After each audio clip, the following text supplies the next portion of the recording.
No ano de 1966, um caso que parou o país sobre um dos mais emblemáticos e misteriosos casos que aconteceu no Brasil. 2 homens desapareceram sem vestígio e houve boatos que até a morte dos 2 homens foi causada pelos alienígenas. Eu vou te contar a história que não te contaram sobre o mistério do caso das máscaras de chumbo. Meu nome é Thiago Nascimento, do canal Será Mesmo?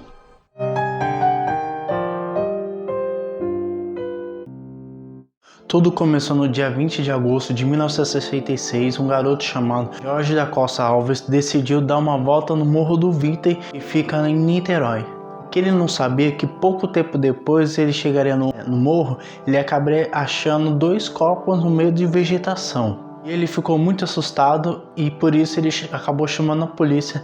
Quando as autoridades chegaram no local, se depararam com as seguintes cenas: 2 corpos usando capas de chuva em cima de terno, máscara de chumbo caseira sobre os olhos. Dali havia uma garrafa d'água vazia e algumas toalhas com pouco dinheiro. E o mais bizarro de tudo, talvez tenha sido um bilhete encontrado no bolso de um dos homens, que estava escrito no bilhete: 4h30, está no local combinado. 6h30, engolir cápsula após o efeito de proteger os metais e aguardar o sinal da máscara. Ali começava a história do caso das máscaras de chumbo. Logo depois que a polícia tinha encontrado os corpos, uns dias se passaram e conseguiram identificar os corpos. Os nomes deles são Manuel Pereira da Cruz, de 32, e Miguel José Viana, de 34. Os 2 trabalhavam em conserto de aparelhos eletrônicos e viviam no campo de Goitacazes. Com as identidades das mãos, a polícia tentou refazer os últimos passos. Foi então que as autoridades descobriram que o Manuel e Miguel havia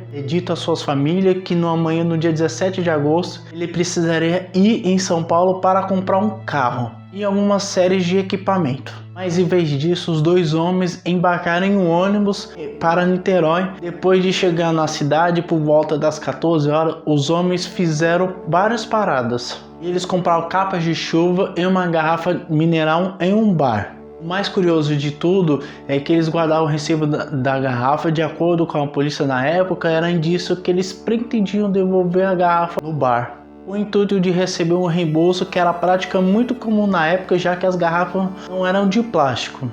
Até mesmo seus corpos ofereciam poucas pistas, já que estavam em estágio muito avançado de decomposição, para o relatório toxicológico pudesse ser feito com mais precisão. Ainda que a polícia tenha informações sobre os mortos, cada resposta ainda levava mais perguntas. Surgiram algumas teorias que pudessem se passar ao longo dos anos, que principalmente depois que a polícia descobriu que 2 rapazes eram mais do que simples reparadores eletrônicos. De acordo com a esposa de um deles, os homens estavam interessados pelo espiritismo científico e ambos estavam interessados em fazer contato com espíritos alienígenas. Inclusive havia um outro amigo que estava envolvido nessas pesquisas mirabolantes.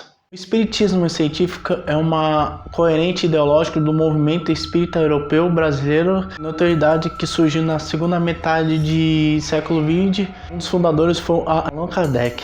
Após sua morte na primeira metade do século XX, seus ideológicos geralmente consideram o espiritismo puramente como uma ciência que deve ser entendida e adaptada em sentido estrito da palavra. Desde a morte do Kardec, o chamado espiritismo científico possui ênfase em estudos baseados em um livro dos médiuns. É um dos mais praticados na França, enquanto no Brasil é um dos países com a maior concentração de espíritas, e no resto do mundo é chamado de espiritismo religioso.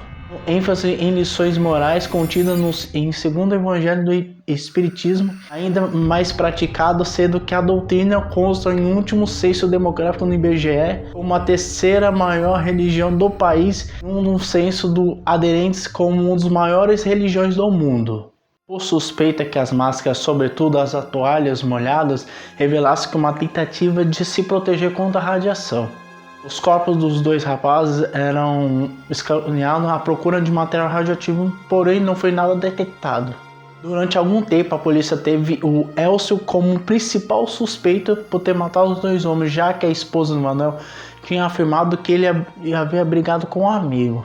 Além do mais, o Elcio também contou uma série de histórias contraditórias para que a polícia, que aumentou ainda mais a desconfiança. O homem suspeito, chamado Hamilton Bezani, chegou a dizer que a polícia ajudou a roubar e matar os dois homens depois de ter conhecido num centro espírita para atraí-los para o Niterói. Em um dos seus depoimentos, ele dizia que a polícia, que o Manuel e Miguel foram obrigados a tomar o veneno depois de ter sido roubado.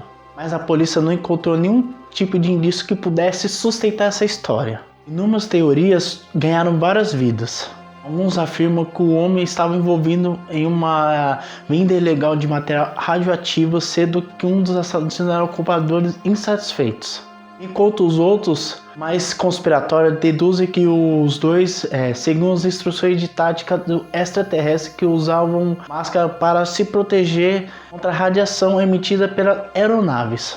Entretanto, a teoria mais aceita foi apresentada pelo amigo de uns falecidos. Ele ainda revelou que os dois homens eram membros de uma seita religiosa científico-espiritualista envolvida em experimentos de drogas psicotélicas.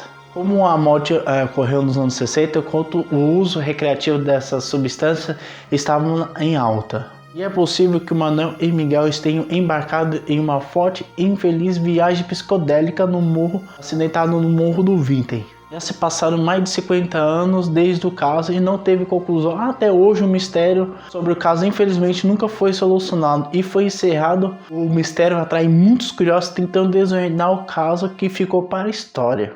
O que vocês acharam desse caso? Se vocês quiserem deixar mais sugestões desses qualquer tipo de caso, deixa nos comentários, deixa um like, compartilhe nas suas redes sociais, se inscreva no meu canal e até o próximo vídeo. Valeu!